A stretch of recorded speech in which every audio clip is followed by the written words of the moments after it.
This property is a detached property based in Luton, and the client did contact me and he wanted just building regulation drawings.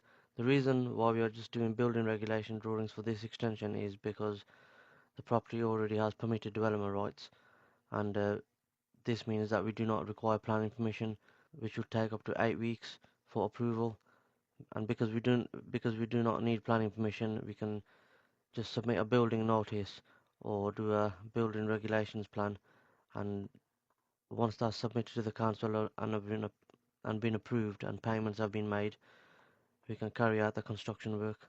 I know this property is a detached property, and we can go up to we should be allowed to go up to 4 meters, but due to a limited amount of space in the rear garden, we have no choice but to do 3 meters.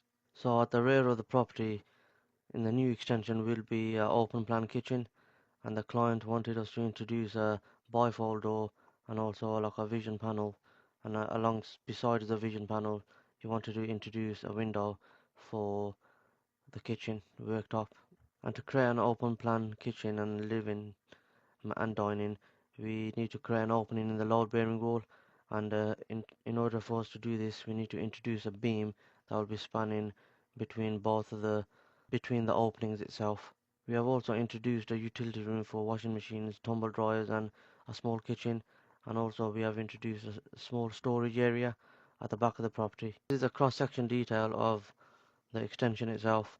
So as you can see, I've shown the beam which will be upholding the load bearing wall, and also how to do it course, damp proof membrane below ground and damp proof coursing and the cavity trays, and also how to calculate the U values for the insulation for the wall, roof and the ground. For the floor we need to achieve a minimum U value of 0.18, and also for the walls we need to achieve a minimum U value of 0.18, and for the roof we need to achieve a minimum U value of 0.15.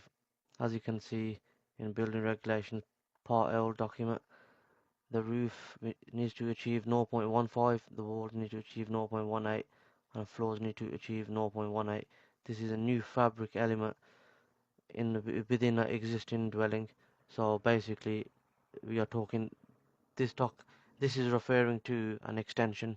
The new fabric will be the extension itself onto the existing building. So these are the minimum U values that we need to achieve. So if you have a property that's detached, you can go up to 4 meters without planning. Obviously, you don't have to, but you are allowed to go up to 4 meters. And if you've got a property other than detached, you can go up to 3 meters, no planning required. And if you want to go beyond that, let's say up to 6 meters, you'll need to apply for prior approval, or 8 meters for a detached. You need to apply for a prior approval application.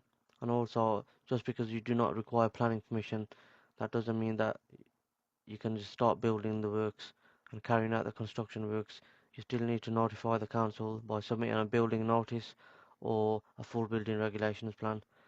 Sometimes you might be building over a drainage, so you'll need to consult your water supplier and get a build over agreement, and this will be just a matter of filling out an application and paying the fees to the water suppliers themselves. If you require any further information, please do contact me, and if you require any of my services, I'll be more than willing to help. And please questions in the comment section below, and I'll get back to you as soon as possible. Thank you very much.